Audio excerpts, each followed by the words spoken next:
Días a todos y a todas. Muchas gracias por estar acompañándonos en el día de hoy. Ramírez, Diana, ¿tenés un mensaje o algo? ¿Una pregunta? ¿Que has levantado la mano? Ah, perfecto. Bueno. Ok. Bueno, Fabricio, ¿nos escuchás bien? Sí, perfecto. ¿Vos me escuchás bien? Sí, perfecto. Hola, Fabricio, ¿cómo estás? Buenos días. ¿Cómo estás? ¿Todo bien? Todo bien. Bueno, nuevamente muchas gracias a todos y buenos días por acompañarnos en el día de hoy, en este webinario conversatorio sobre neurociencia y toma de decisiones en política pública, organizado por la Maestría de Policy Análisis del IDVA. Me presento brevemente, yo soy Daniel Ryan, el director de la maestría. Voy a fungir de presentador, moderador de este diálogo que vamos a tener con Fabricio. Que permítanme presentarlo. Fabricio es licenciado en biología y doctorado en medicina de la UBA, y actualmente, bueno, es investigador de CONICET y director del Departamento de Ciencias de Vida del IDVA, y además es docente de la maestría precisa. Tenemos la suerte de contarlo como docente de la maestría, precisamente en esta materia sobre neurociencia y toma de decisión en política pública. Y bueno, el objetivo de este conversatorio es un poco que de la mano de Fabricio o un poco nos ayude a adentrarnos, a explorar este mundo nuevo y fascinante de la neurociencia aplicada a la toma de decisiones. ¿Sí? Les comento brevemente cómo está organizado el evento. Este webinar. La primera media hora va a ser un conversatorio, vamos a ir dialogando, Fabricio va a ir presentándonos temas y vamos a ir conversando sobre la relación entre neurociencia y toma de decisiones a partir de preguntas que les voy a ir planteando en una dinámica de diálogo, y después lo vamos a abrir al público para que haga preguntas los que nos están la idea es tener un evento de 45 minutos, 40-45 minutos, es un evento corto, pero que le podamos sacar el jugo y aprovecharlo al máximo. Les aviso también que vamos a estar, se va a grabar este evento y va a estar a disposición también en el canal de YouTube del ITMA. Agradezco también a Florencia Imposti, que nos ha ayudado en la organización de este webinario y que también está acompañándonos en el día de hoy. Buen día, Florencia. Gracias. Gracias a vos, Daniel. Bueno, estamos grabando, Florencia, ya, ¿no? ¿Sí? Sí, se está grabando. Perfecto. Bueno, entonces, si les parece, ya comenzamos. Comenzamos con una pregunta bien amplia para vos, Fabricio, para que nos puedas. Asumimos que alguna gente que nos está acompañando está familiarizada con el tema de la neurociencia, pero la mayoría no. ¿Sí? Entonces, para empezar, en pocas palabras, ¿podrías comentarnos qué es la neurociencia como campo disciplinario, cuál es su objeto de estudio, etcétera? Bueno, buenos días. Gracias, Daniel, por la invitación, antes que nada. Buen día para todas las personas que se conectaron un viernes a la mañana para escucharnos, así que súper felices de poder dialogar de estos temas y de cualquier tema. Para mí siempre hablar con Daniel es un placer porque me parece una persona recontra valiosa y siempre me abre un montón de puertas o ventanas en la cabeza. Así que muy feliz de poder participar y de sumarme a la maestría. La neurociencia o el estudio del cerebro parece algo bastante moderno, ¿sí? Es como de golpe apareció la palabra neurociencia, no sé si en las últimas décadas, o por lo menos en las últimas décadas en nuestro país, y lo sentimos como una situación novedosa, pero en realidad es algo muy antiguo que se le fue cambiando el nombre, que es básicamente el estudio del cerebro, o sea, el estudio del cerebro y sus funciones.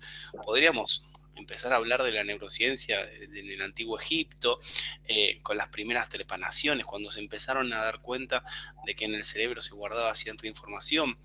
Hay cambios o estudios, el gran Galeno, en el Imperio Romano es una de las primeras personas que se da cuenta que en el cerebro empiezan a haber funciones, ¿sí? Antes los griegos pensaban que en el cerebro, la idea es fascinante, los griegos pensaban algo que es recontralógico y es hermoso, y hoy culturalmente seguimos más o menos pensando lo mismo, pese a que tenemos un montón de herramientas para demostrar que eso no es así, pero los griegos pensaban que la psiquis era un fluido que se llamaba neuma, que corría por nuestras venas, ¿sí? Entonces, cuando uno estaba nervioso, o cuando uno estaba emocionado, o cuando uno estaba excitado, latía el corazón más rápido y ese fluido te trasladaba a través de las venas y nos podíamos ver, por ejemplo, se veían las venas más marcadas. Entonces, como ellos no tenían una tendencia a explorar los cuerpos, planteaban en algo bastante lógico y suponían, y esto es maravilloso porque no tenían evidencias de la anatomía del cuerpo humano, suponían que en la cabeza debería existir como un órgano que funcionase como un radiador de un auto, ¿sí? El radiador del auto lo que hace es enfriar como el sistema, bajarle la temperatura. Entonces ellos lo que decían es que los impulsos naturales estaban en todo el cuerpo, llevaban a nuestros músculos, pero que cuando nosotros pensábamos con algo que no conocíamos, bajábamos esa impulsividad y lo razonábamos, sin saber que existía el cerebro, ¿sí? Después, gracias a Galeno y con los romanos, se empiezan a dar cuenta que en las batallas en el Coliseo había muchas lesiones en los cráneos, o sea, imagínate que se tiraban con todo, Claro. entonces empiezan a ver que alguien que tenía un hachazo en la cabeza seguía vivo y tenía parte del cuerpo paralizado o no empezaba a hablar, y empiezan a decir, pará, esto es algo fundamental, ¿sí? Tenemos algo en la cabeza, y ahí se empieza a unir. Hoy seguimos con la idea de escindir el cuerpo del cerebro, ¿sí? De la cabeza. De hecho, a mí me llama la atención cuando hablamos de deportistas, que le decimos, bueno, o sea, el juego es mental, ¿sí? Como cuando el tipo está, no sé, por patear un penal, bueno, es una cuestión mental, y en realidad la mente conduce un montón de información hacia el cuerpo, es parte del cuerpo. Y por lo cual el estudio del cerebro, desde todas sus formas, desde lo patológico, desde entender nuestra conducta, ahí se meten muchísimas ramas. Entonces la neurociencia es una nueva palabra para englobar el estudio general del cerebro, que va desde la medicina, pasando por la psicología, pasando por la biología, tiene mucho de física, mucho de química, hay neurociencia en los sistemas económicos, hay neurociencia en la política, porque básicamente el cerebro que controla un montón de esas funciones y es mega complicado. Ahora con la idea del telescopio web, viste que empezamos a ver que el universo es mucho, es distinto a lo que pensábamos, y un poco lo mismo pasa con nuestro cerebro, o sea, nosotros tenemos 100.000 millones de neuronas, y es muy difícil abarcar o estudiar 100.000 millones de neuronas, porque están conectadas por cables unas con otras, o sea, es muy complicado. Entonces, a medida que empezaron a avanzar las técnicas, nos empezamos a dar cuenta de lo complejo que es. Y hoy, si uno va a congresos de neurociencia, va a ver que en los congresos hay 45.000 personas. O sea, ¿y cómo hay 45.000 personas que estudian el cerebro? Y porque hay gente que estudia memoria espacial, hay gente que estudia memoria espacial en humanos, hay gente que estudia memoria espacial en humanos, o sea, se subdivide el estudio del cerebro a miles de partecitas, casi las miles de partecitas que lo componen, y a medida que avanza la tecnología y a medida que entendemos un poco más, esa neurociencia se hace más amplia y obviamente más complicada. Digo, así que podríamos definir a la neurociencia como el estudio del cerebro en todas sus formas, ¿sí? Lo loco es que no hay un lugar donde se estudia neurociencia, o sea, nadie se recibe de neuro algo, o sea, es como una idea, un gran subject que involucra, una gran temática que involucra a un montón de áreas. A veces las áreas, no sé, por ejemplo, la psicología es mucho más grande que... o sea, es una parte de la psicología la que estudia determinados patrones del cerebro, hay otra parte que se dedica a otra cosa, pero bueno, en el fondo todos intentamos de distintas herramientas, de distintos matices, con nuestros sesgos, con nuestro conocimiento limitado, explicar algo que es fascinante, que es el cerebro. Gracias, Fabricio. Ahí alguien me acotó en el chat que se hacía ruido, rebotaba cuando tenía mi micrófono abierto, o sea que cuando Fabricio abre yo lo voy a apagar. Gracias por el comentario. Fabricio, te llevo entonces tratando de llevar, vincular neurociencia con política pública. Uno de los principales aportes de la neurociencia en el análisis de la política pública es referido a estudiar para ayudarnos a comprender, a entender mejor cómo son los procesos de toma de decisiones. Y en ese sentido, en los análisis de política pública hay numerosos enfoques que asumen que los actores toman las decisiones a partir de una racionalidad instrumental, maximizando sus beneficios, reduciendo y evitar costos. O sea, se asume que hay una racionalidad común a todos los actores. ¿No? Bueno, la neurociencia pone en discusión esto. ¿Qué nos puede señalar o qué nos puede decir la neurociencia? ¿Cómo tomamos, cómo tomamos decisiones, y en particular esta presunción de racionalidad instrumental que Está, tenemos? está buenísima la pregunta. Primero tengo que hacer como una salvedad, como un asterisco enorme, un poco para salvaguardar y limitar el estudio científico en general. Los estudios científicos en general son muy partidos, muy segmentados, muy limitados, muy controlados. Hubo una corriente muy famosa que probablemente todos conozcan y tengamos interpretaciones distintas, que se llamó el positivismo, ¿sí? El positivismo intentó tratar de explicar o darle algún tipo de valor a la experimentación cuantitativa, ¿sí? O sea, que todo se puede experimentar y medir.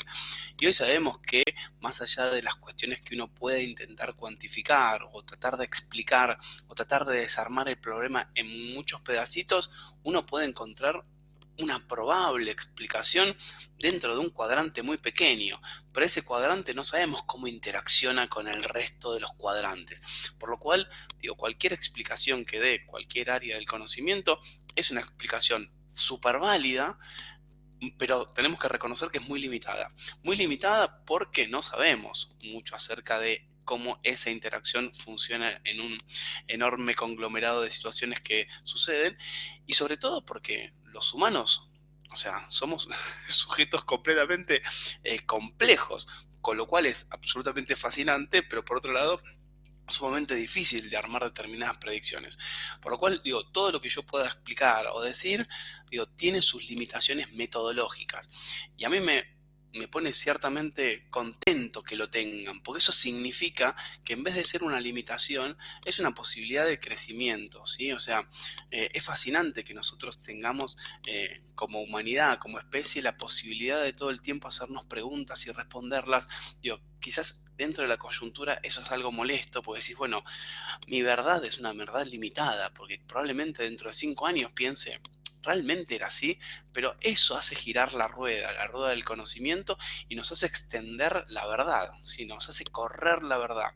Y lo que hace el conocimiento, lo que hace la ciencia es eso, es ir intentando meterse en cuartos oscurísimos con una linternita muy chiquitita y tratar de iluminar esa caverna y tratar de explicar el todo. Bueno, en algún momento vamos a tener tanta cantidad de luces que vamos a intentar suponer cómo es esa caverna enorme.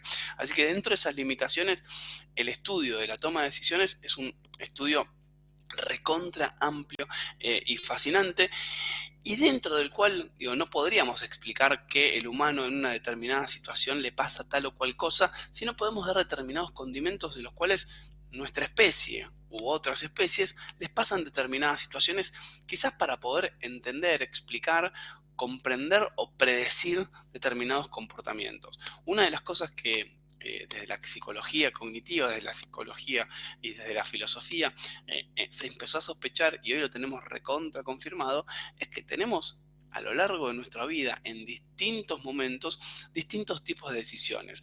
Esas decisiones van a ir modificándose entre las decisiones más racionales y las decisiones más emotivas, más viscerales. Esos dos campos no juegan todo el tiempo, como un partido que en el cual en algún momento vas a tomar determinadas decisiones y en algún momento otras, y van a jugar de una manera casi bastante difícil de predecir. Puede ser nosotros en algunos momentos de nuestra vida, por algunas situaciones que vivamos, una misma decisión, un mismo hecho, tomemos una decisión hiper recontra racional, medida, para ver cuál es el beneficio, arraigada a la idea anterior del recuerdo que tuvimos de la última decisión que tomamos. O puede ser que esa misma decisión en otro momento de nuestra vida, por situaciones de estrés, por situaciones de impulsividad, por situaciones variadas, esa decisión sea completamente emotiva, breve, por lo cual no somos una especie que en todo momento toma las mismas decisiones, sino que a medida que vamos pasando por distintos inputs, distintos ambientes internos y externos, esas decisiones van a variar. Lo podríamos tipificar muy bien si podemos analizar, por ejemplo, las políticas que se tomaron en torno a la sanidad en el mundo durante la pandemia, ¿sí? Podríamos tomar determinados casos y vamos a observar, por ejemplo, yo recuerdo algunos países que en determinados momentos, al comienzo de la pandemia, con esas cuarentenas hiper estrictas, decidieron decir, bueno, no, yo no voy a hacer cuarentena. Yo creo que por estas evidencias que tengo que tomar una decisión de, no sé, dejar todo abierto. Y vamos a ver que en algún momento los países que se cerraron tuvieron razón, tuvieron un éxito relativo, pero que en otro momento esos países que no se cerraron tuvieron otro éxito relativo y fue cambiando, ¿sí? Fue modificándose porque el entorno es distinto, porque el ambiente es distinto, porque las situaciones son desconocidas y porque las decisiones no solamente tienen que ver con el raciocinio, tienen que ver con las emociones, con lo que se vive. Así que, digo, dentro de ese lugar hay dos hemisferios, o dos, no hemisferios mentales, sino dos continentes que todo el tiempo están pujando por tomar decisiones. Sí es importante saber que dentro de esos elementos que utilizamos para tomar decisiones se encuentran determinadas áreas, ¿sí? Se encuentran determinadas partes del cerebro, se encuentran determinadas funciones que están muy estudiadas, ¿sí? Y que nos pueden servir como elementos para comprender qué hacemos bien, qué hacemos mal, qué activamos, qué desactivamos. Pero explicar un todo en base a, por ejemplo, las funciones ejecutivas es bastante complejo. Y en esa línea, vos mencionaste la situación de pandemia, ¿no? Entonces, un caso típico de la toma de decisiones en política pública en contexto de alta incertidumbre o incluso de ambigüedad. Y esa es una característica de la toma de decisión en política pública, donde no tenés toda la información, nunca tenés información perfecta. El decisor o los distintos actores que participan del proceso de información, del proceso de toma de decisión, tiene información personalizada, y en algunos casos tenés ambigua la información, tenés sobre un mismo hecho interpretaciones distintas, etc. ¿Qué nos puede decir? Vos nos explicás, bueno, hay de alguna manera un continente más racional y otro más emotivo, visceral, que están en tensión en la toma de decisiones. Pero, por ejemplo, ¿nos puede decir algo? Desde la psicología también se habla de que podemos llegar a tomar decisiones en función de si el riesgo es mayor o menor. ¿Nos puede decir algo la ciencia en cuanto a cómo tomamos decisiones en contexto de incertidumbre o de ambigüedad, en función del nivel del riesgo al que estamos expuestos, o de alguna otra variable?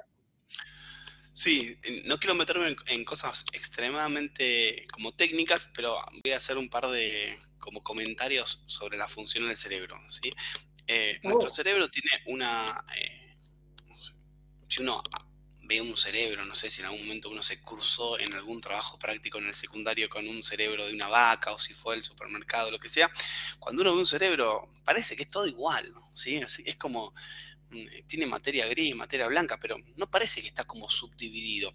Eso nos generó un enorme problema al estudiar el cerebro, porque no se sabía que dentro de esa masa que parece uniforme había determinadas regiones que estaban interactuando. Por eso, el estudio del cerebro tardó muchísimos años en descubrir que dentro de determinadas partecitas de nuestra cabeza ocurrían determinadas funciones. Hoy en la actualidad, por lo menos, sabemos que la parte más interior, la parte más basal, lo que está más adentro, ¿sí? Más alejado de la corteza de lo externo, es una región podríamos decirlo entre comillas, menos evolucionada o más relacionada con las emociones, ¿sí? O más relacionada con lo visceral, ¿sí? Esas partes son las que en algunos momentos, cuando recién hablábamos, dominan el accionar en determinadas tomas de decisiones. Por lo tanto, en contraposición, la parte más externa de nuestro cerebro, ¿sí? Las cortezas, imagínense la corteza de un árbol, lo más externo es lo más evolucionado, ¿sí? Es lo que más nos distingue del resto de otras especies. Sobre todo la parte que se llama corteza prefrontal, la parte que está detrás de nuestra frente. La corteza prefrontal tiene algo muy evolucionado comparado a otras especies, que son un lugar donde conviven lo que se llaman las funciones ejecutivas. Las funciones ejecutivas están muy, pero muy estudiadas, sobre todo en contextos de educación o de patologías, porque las funciones ejecutivas son, por ejemplo, las que nos permiten planificar, ¿sí? Ordenarnos. Bueno, primero vamos a hacer esto porque nos conviene hacer esto, después vamos a hacer el segundo paso, después el tercer paso. O sea, la planificación depende de esa región. También depende de esa región, por ejemplo, el control inhibitorio. El control inhibitorio en nuestra especie es fundamental, ¿sí? ¿Cuál es el rol del control inhibitorio? Frenar determinados impulsos y decir, bueno, en estos momentos esta idea no está buena contarla, ¿sí? O sea, si todo lo que estás pensando no lo digas, porque en este contexto puede ser que te equivoques. El control inhibitorio también nos permite enfocarnos muchísimo en algún punto y eliminar el resto. Cuando estamos muy concentrados, por ejemplo, en una idea, podemos enfocarnos porque podemos controlar o limitar nuestra atención. Por otro lado, la memoria de trabajo, ¿sí? Yo para hablar o para estar pensando una idea, tengo que tener memoria de trabajo. Esa memoria lo que me permite es hilvanar ideas relacionadas en el corto periodo de tiempo. Esas funciones ejecutivas están en una región completamente distinta a esas funciones viscerales, por lo cual el tiempo en el cual esas dos regiones hablan un poco predicen de la manera en la cual podemos interactuar. El tema es que esas funciones ejecutivas y esa parte más visceral, está inervado, está conectado a una parte muy, pero muy conocida que se llama la amígdala. La amígdala procesa el miedo, procesa el estrés, o sea, no las amígdalas de la garganta, sino regiones específicas.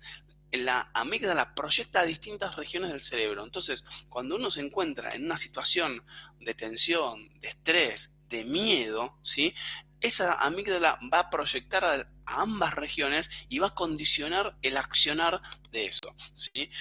Para que se den una idea, no sé, la amígdala, experimentos en animales, perdonen que a mí me fascina, soy biólogo, entonces me fascinan los experimentos descubrimientos en animales, cuando pueden apagar farmacológicamente la amígdala en roedores, lo que se dan cuenta es que, por ejemplo, un roedor instintivamente le tiene miedo a un gato, ¿sí? Porque se le activa la amígdala muchísimo. Pero si la apagan farmacológicamente, le ponen una droga que momentáneamente la apaga la amígdala, en esos momentos no tiene miedo, ¿sí? O sea, carece completamente de miedo.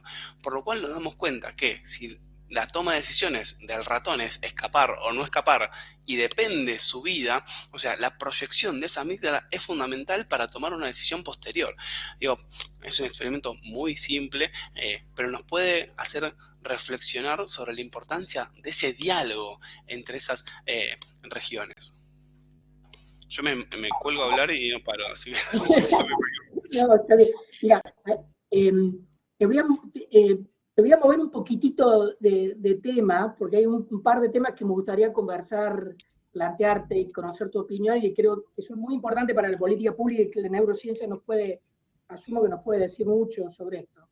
Uno que es sobre el tema del sesgo de confirmación, digamos, eso ya está bastante estudiado, es que tendemos a considerar, básicamente esto significa que tendemos a considerar aquella información que es congruente y reafirma nuestra creencia y descarta lo que es incongruente. Y esto en política pública se nota muchísimo. La gente, digamos, tanto a la gente como los decisores se retroalimentan generalmente con las opiniones que reafirman sus creencias.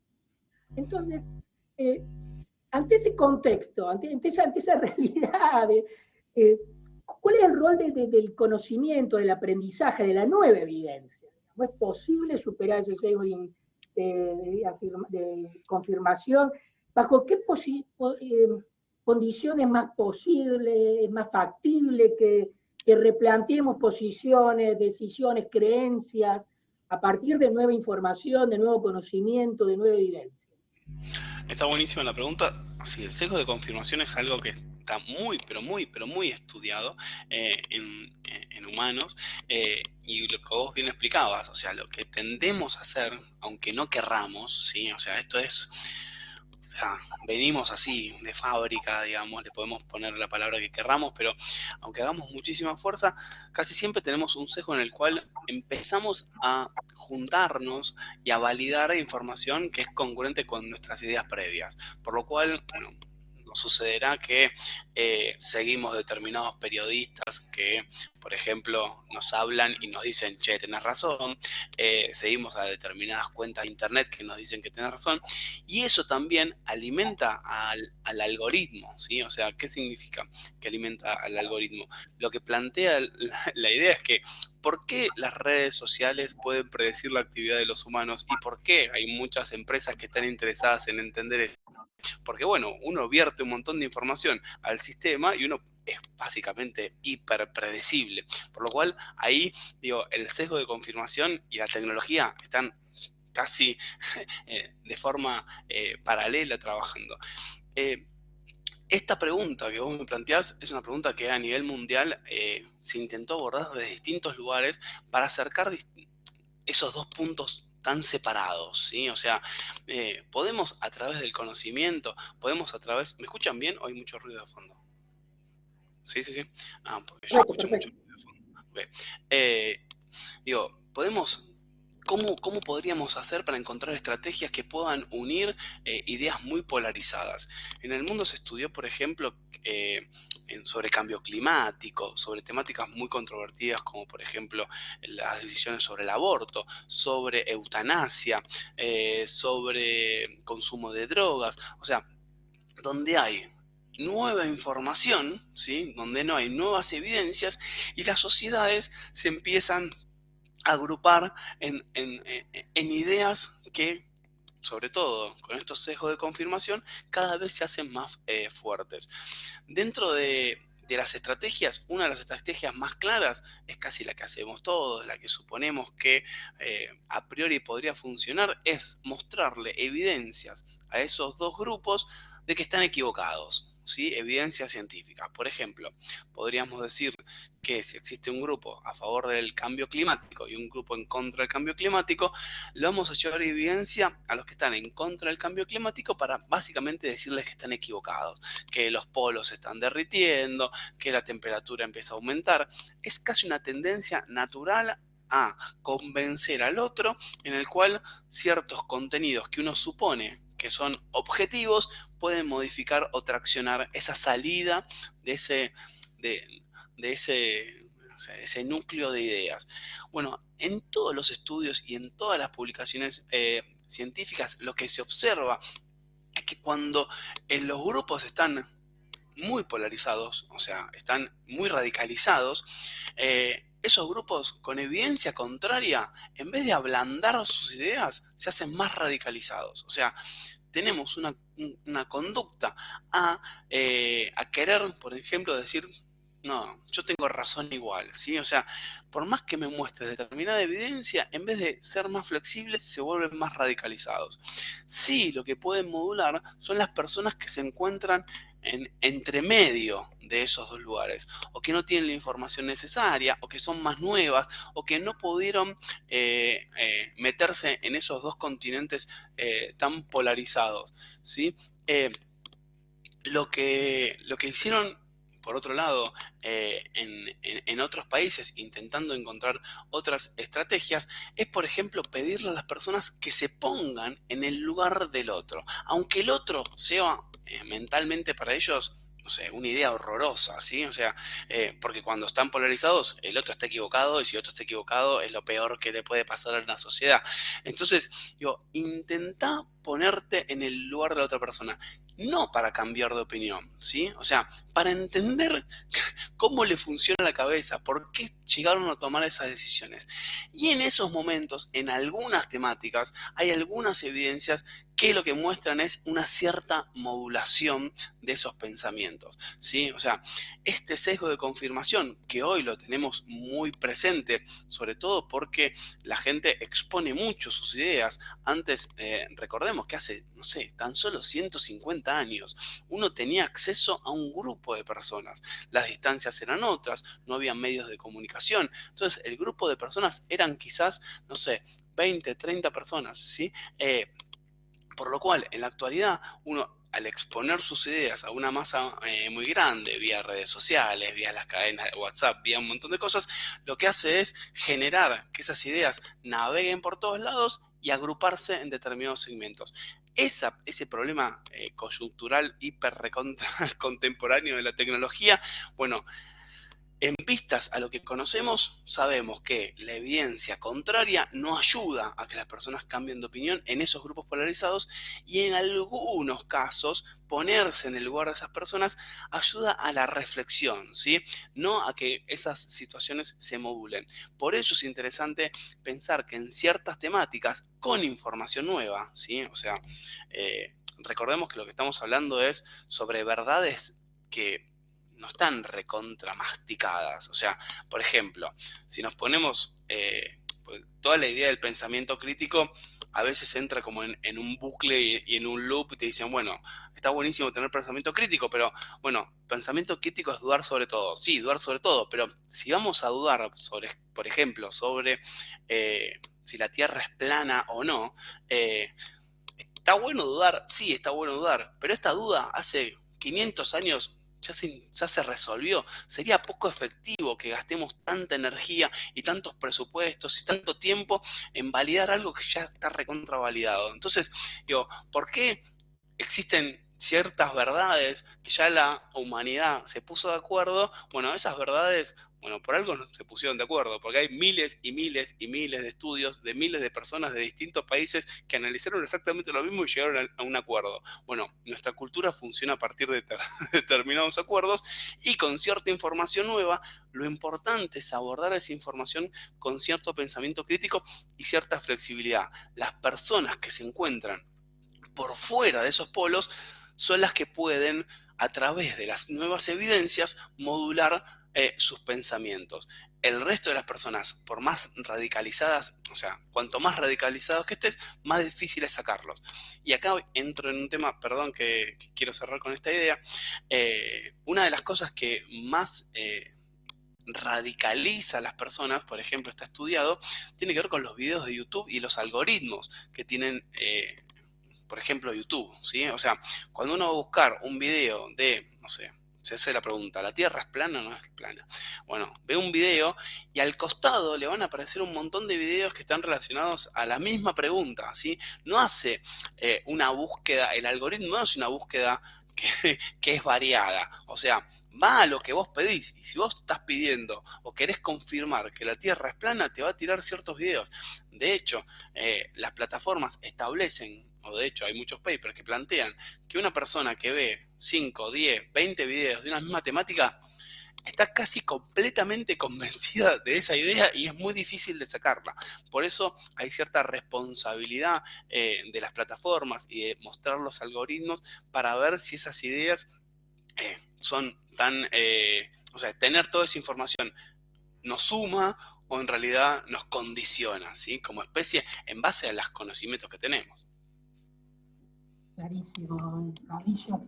Podríamos seguir en esa línea preguntándote, pero estamos corto el tiempo. Y quisiera tomar algo que vos dijiste, moviéndote un poquitito, pero pensar en términos tal vez un poco más colectivos, ¿sí?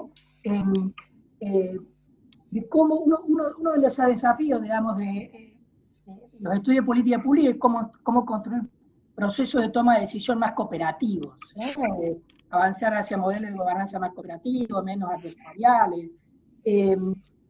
Y vos acá mencionaste, digamos, bueno, aparentemente las personas que están más bien alejadas de los polos en en posiciones, tienen una mayor capacidad tal vez de reflexionar, etc. ¿Hay algo más que la ciencia, que la neurociencia nos puede decir sobre cómo promover estas conductas más cooperativas o prosociales? Eh, Pensando, digamos, después hay todo un desafío, imagino cómo eso lo traducís en diseños institucionales, etcétera. Desde el punto de vista del enfoque de neurociencia, ¿es posible identificar elementos físicos o psicológicos que nos vayan indicando algo sobre conductas cooperativas o cómo poder promover ese tipo de estrategias? Sí, Es creo medio que desde el... difusa la pregunta, disculpa. No, pero está bien, digo, la gran... Odio, no odio mucho la palabra, pero digo, el concepto también es muy difuso, porque si yo te digo empatía, vos decís, bueno, ¿qué es la empatía? Ponerme en el lugar de la otra persona. ¿Y cuáles son las otras personas? Y bueno, y ahí es la gran pregunta. Si me pongo en el lugar de las mismas personas que son como yo, van a pensar exactamente lo mismo, y el resto de las personas van a estar muy alejadas. Yo creo que los tomadores de decisiones, o sea, las personas que están involucradas en determinadas temáticas, no tienen que ir sobre la coyuntura, no tienen que ir sobre la ola, ¿sí? Porque cuando estamos sobre la ola, surfeando, el problema ya avanzó, la sociedad ya se polarizó, no es muy difícil hacer unas cuestiones racionales, es muy difícil salir de la impulsividad, porque cuando uno surfea el problema sobre el problema, digamos, bueno, es muy difícil accionar de forma estratégica. Lo que sí es interesante es intentar prever cuáles van a ser determinadas temáticas de acá a los próximos 5 años y empezar a construir ciertos consensos desde un comienzo, ¿sí? O sea, obviamente hoy con las temáticas, voy a volver al cambio climático para no meterme en cuestiones quizás más coyunturales, pero con respecto al cambio climático, no sé, si la sociedad hubiese estado desde la década del 70, del 60, consciente de ciertos conocimientos, podría ser mucho más flexible, mucho más entrenada a la permeabilidad de los datos. ¿Sí? Hay un desconocimiento enorme de la sociedad que lo observamos, por ejemplo, durante la pandemia, sobre cuáles son los alcances y las limitaciones del conocimiento científico. Entonces, creo que ir sobre el problema, en el problema, nos hace meternos a nosotros mismos en nuestros propios sesgos, ¿sí? O sea, porque la persona que va a tomar esa decisión ya está cegada, ¿sí? O sea, está cegada porque es parte de la especie. Entonces, intentar poder anticipar ciertas problemáticas y encontrar que dentro de esas problemáticas hay distintas cabezas, hay distintos entornos, hay distintas miradas. Hay estudios muy interesantes que tienen que ver, por ejemplo, con los glaciares, la temática de los glaciares, ¿sí? O sea, si uno analiza la temática de los glaciares, el glaciar en sí es una denominación que puede ir modificándose en base a las personas que se las encuesta, ¿sí? Por ejemplo, para un geólogo o para una persona que esté estudiando los glaciares, el glaciar se puede medir como una unidad de cantidad de masa de hielo sobre piedra, ¿sí? Pero si salís de ahí y le preguntás qué es un glaciar, la misma pregunta a una persona que es de un pueblo originario que vive al lado del glaciar, el glaciar representa cosas distintas, representa su historia, su identidad, representa parte de cuestiones que no tienen que ver propiamente dichos con el glaciar. Si le preguntás al glaciar a un ecólogo, te va a decir que adentro del glaciar hay una colonia de específicos bichitos que conviven ahí, y si se lo preguntás a una persona que esté interesada en explotar lo que está abajo del glaciar, el glaciar es un medio y lo podría correr tranquilamente para explotar lo que hay abajo. Por lo cual, ser conscientes de que cada una de esas definiciones, de cosas muy pero muy simples, tienen miradas distintas, y entender todas esas miradas, escucharnos todos y comprender que cada una, de más allá de las limitaciones que tenemos por nuestras profesiones y nuestros sesgos, por, no sé, determinadas ideas, bueno, ser consciente de esas miradas. Si no somos conscientes de esas miradas, bueno, obviamente vamos a caer en una lupa muy pequeña que cree que nuestras ideas son las únicas. Y de todas las temáticas que conocemos, tenemos miradas completamente distintas, miradas polarizadas, miradas sesgadas. Entonces, cuando existen temas, escuchar las definiciones básicas de esas temáticas para todos los actores de la sociedad, yo creo que es un paso fundamental para un tomador de decisión. Hay mucho estudio sobre problemáticas climáticas en nuestro país, sobre definiciones muy puntuales, ¿sí? Muy puntuales. Definime lo que es, no sé, por ejemplo, una colmena. Y bueno, para el productor la colmena es una vía, es plata, ¿sí? O sea, para el ambientalista la colmena es la salvación del mundo, porque si se mueren las abejas, nos morimos nosotros, ¿sí? Y para una persona que es un consumidor, la colmena es, no sé, es el equivalente a la miel. Y para una persona que estudia la abeja, la colmena es fascinante, porque el bicho es... Entonces digo, en la comprensión de las definiciones y en las tensiones que se generan en esas definiciones, me parece que está el secreto de poder dialogar y de hacer un diálogo mucho más amplio. Gracias, Fabricio. Con esta última intervención tuya es un llamado, digamos, a procesos de toma de decisión mucho más abiertos, pluralistas, y te escucho y dialoga muy bien lo que vos planteás con en la literatura de ciencia política y en política pública, con todo enfoques que hablan o enfatizan la necesidad de gobernanza cooperativa, gobernanzas participativas, beneficios que eso importa, muy en línea con lo que vos estabas planteando. Bueno, los quiero abrir ahora a la gente que nos está acompañando. Si hay tienen preguntas acá. Juan, por favor, para los que no conocen, abajo tienen una manito, pueden apretar la manito, entonces van a ir diciendo que tienen la pregunta.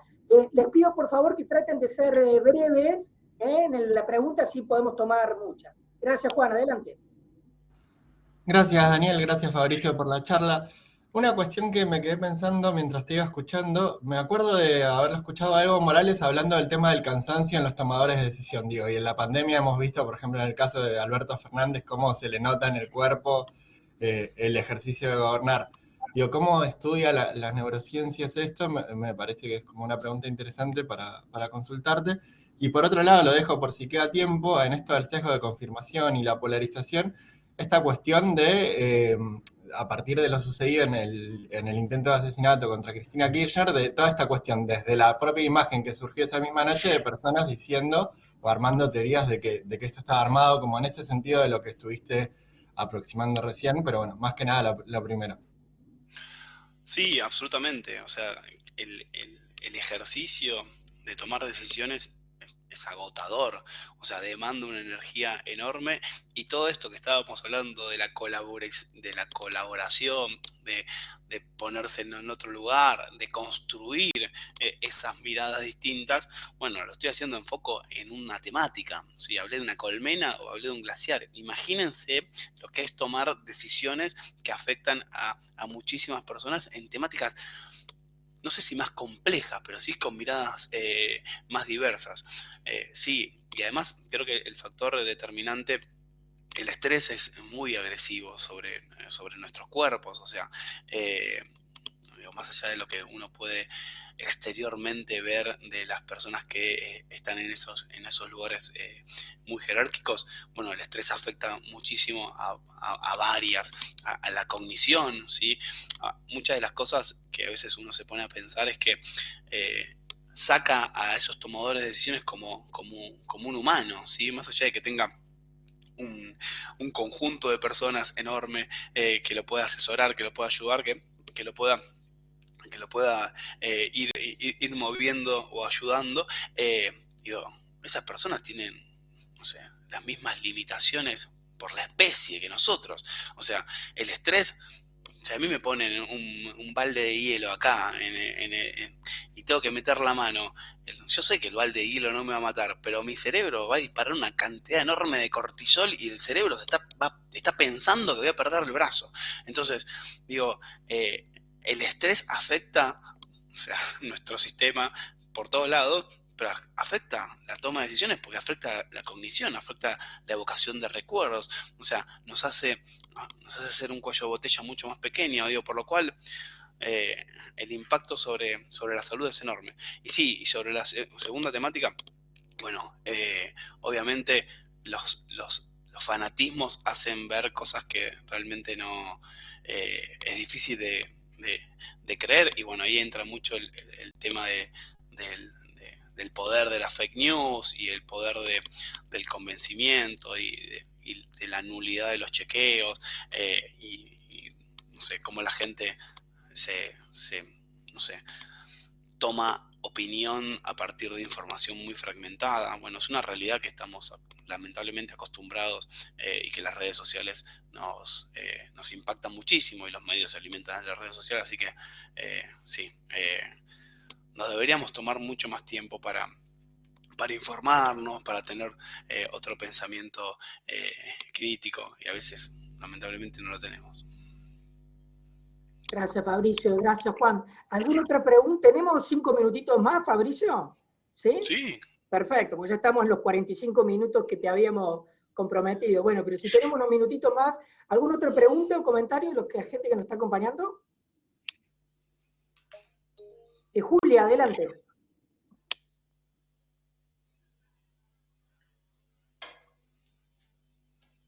Julia, ¿tenés micrófono? Si no, escribís por el chat. Julia, Ahí estoy. no te escucho. Ahí estamos. Ahí está, perdón, no me había desmuteado. No, me pareció interesante este concepto del tomador de decisiones, no desde el punto de vista coyuntural.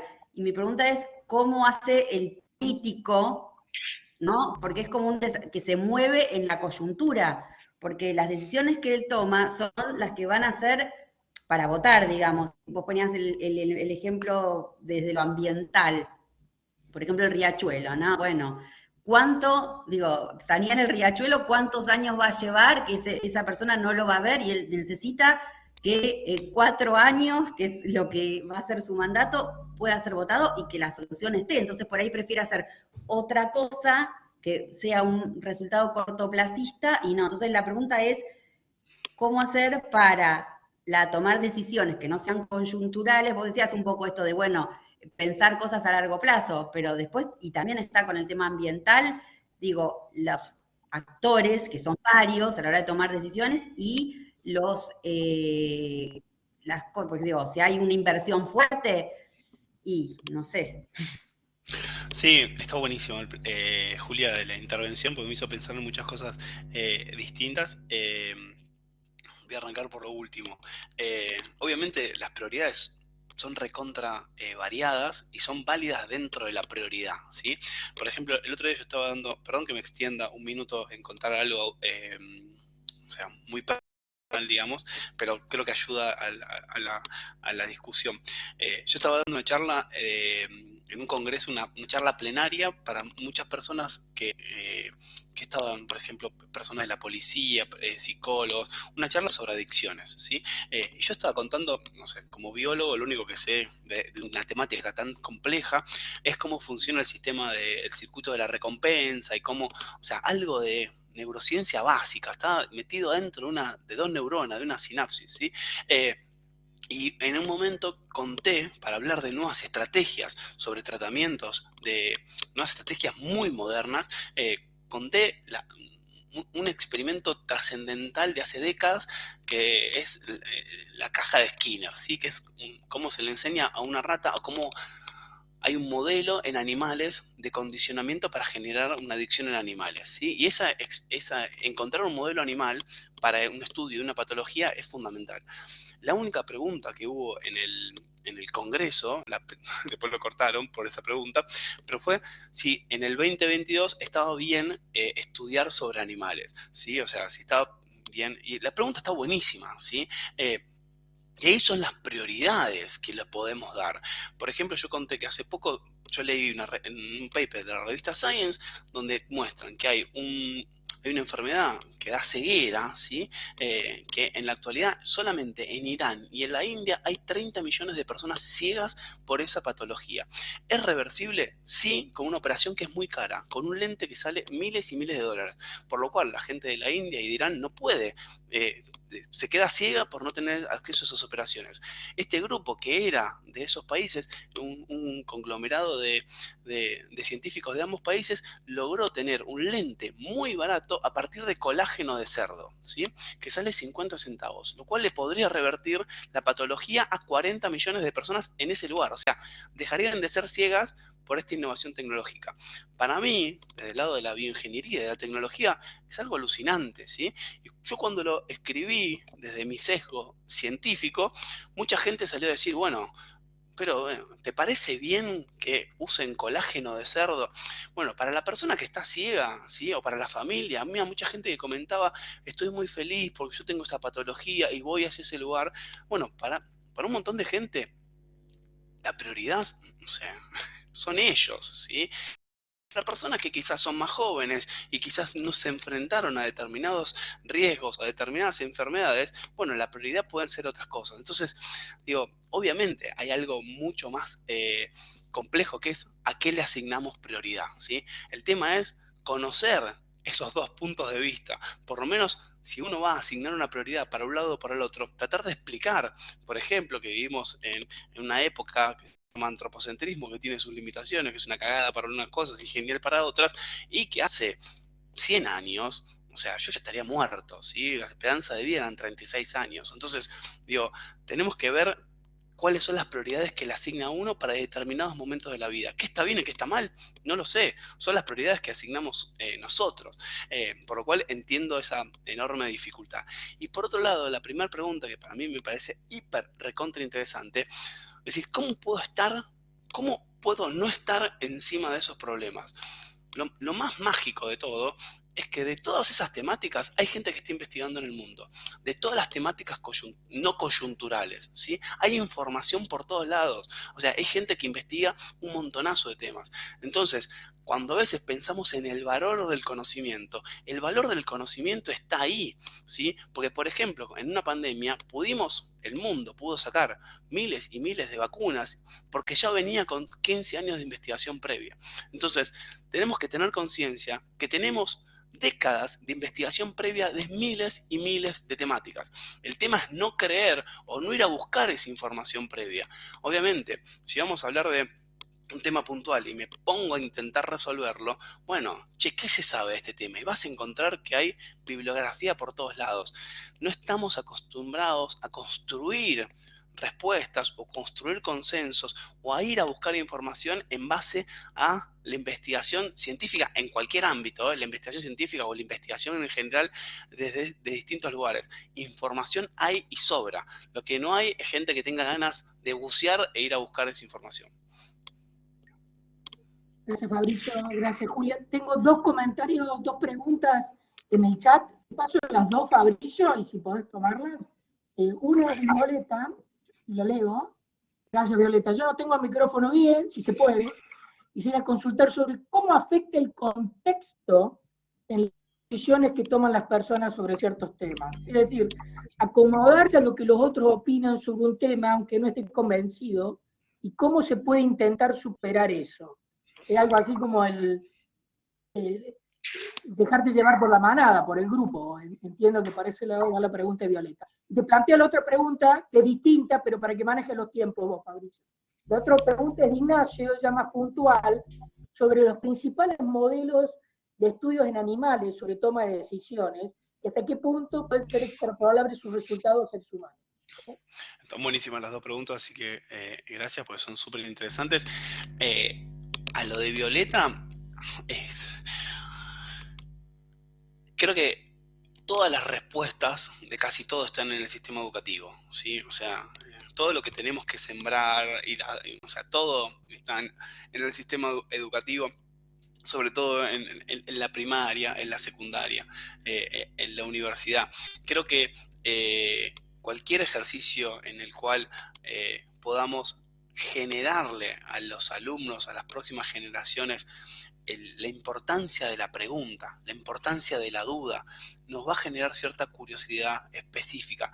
Yo me crié en una escuela en la cual la maestra siempre tenía una respuesta, o sea, siempre tenía una respuesta de algo. Entonces, digo, tratar de construir preguntas es una temática hiper recontra compleja y es una temática que tenemos que estar acostumbrados a generar, a aceptar el desconocimiento, a ir a buscar ese conocimiento, a entender que existen distintas fuentes con distinta información. O sea, si no creemos que el pensamiento crítico es una forma de construir una realidad y de entender la diversidad de respuestas que nos pueden interceder, es muy difícil poder nadar en ese contexto desigual, ¿sí? O sea, en ese contexto donde vos creés que tu idea es la única y nadar en contra de la corriente. Obviamente, en nuestra adultez eso es hiper recontra complicado y conociendo esas limitaciones deberíamos planear políticas públicas en educación. Ya hay muchísimas, pero digo, deberíamos hacer foco de nuestra sociedad para ir hacia una construcción educativa con más preguntas, ¿sí? Con una construcción mucho más diversa. El pensamiento crítico es un arma fundamental, ¿sí? Es una estrategia fundamental, es un objetivo fundamental para la educación. Perdón por la limitación en la pregunta, pero es muy compleja. Sobre todo, perdón. Ignacio lo que plantea es si es extrapolable o no. Bueno, hay modelos de toma de decisiones en muchas especies y por suerte hay muchos estudios que son solamente en humanos, ¿sí? Se pueden hacer muchas cosas en humanos, en laboratorios, en contextos sociales. Antes era muy complicado hacer evaluaciones en seres humanos en contextos naturales. Hoy en la actualidad es mucho más fácil. Por ejemplo, se ha usado mucho la pandemia como una fuente de experimentos naturales. Los experimentos naturales es usar lo que está sucediendo, por más terrible que sea, como una forma de evaluar determinadas situaciones. Hay muchos casos en situaciones, por ejemplo, lo que sucedió con una hambruna específica en Holanda, en los Países Bajos, durante el final de la Segunda Guerra Mundial, o sea, donde se observó que el nazismo había rodeado y había aislado a una población. Bueno, fue terrible la historia, pero 20 años más tarde se llamó el invierno más terrible. Bueno, limitaron de comida a ciudades y 20 años más tarde investigadores empezaron a rescatar cuáles eran los hijos y los nietos de las mujeres que estaban embarazadas en esas situaciones, y son las primeras evidencias donde se muestra que el estrés en mujeres embarazadas afecta a la segunda filiación en un montón de cuestiones. Por lo cual existen hoy estrategias metodológicas, novedosas y tecnológicas para poder analizar estas temáticas en seres humanos de forma no invasiva. Pero bueno, extrapolar muchas cosas desde los animales a los humanos en temáticas tan complejas, sobre todo por estas cuestiones de funciones ejecutivas, bueno, es preferible los modelos humanos para hacer experimentos en seres humanos. Bueno, Fabricio, muchísimas gracias.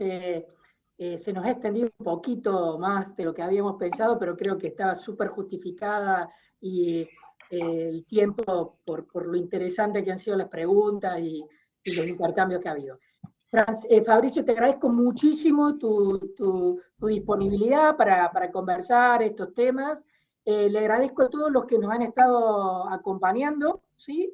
Y bueno, una cuestión, Fabricio ha hecho un par de artículos, te paso no sé cómo se dice, un par de artículos de difusión, claro, un chivo, decimos así, un par de artículos de difusión sobre neurociencia y política, toma decisiones políticas para chequeado, ¿correcto, Fabricio? Sí, el año, ya la pandemia me destrozó la temporalidad, pero creo que durante el 2020, el 2021 hicimos unas campañas que se llamó Info de la Buena, que lo que intentamos hacer es darle conocimiento científico a influencers para que, como los influencers estaban bastante libres porque las marcas no vendían nada en pandemia, nosotros los utilizamos para que divulguen ciencia. Entonces hablamos de distintas temáticas y se habían elaborado entre muchos investigadores de determinados temas. Y algunos temas tenían que ver con cuestiones de política. Está uno que se llama La mente de una persona como de anticientífica. Exactamente.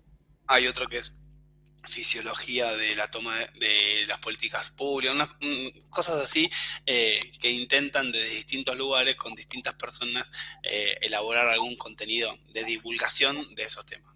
Perfecto, o sea que para los que estén interesados, son 2 buenos artículos para meterse. Además tienen link a los artículos académicos en la referencia de referato, entonces eso es muy interesante. Bueno, muchas gracias a todos y muchas gracias, Fabricio.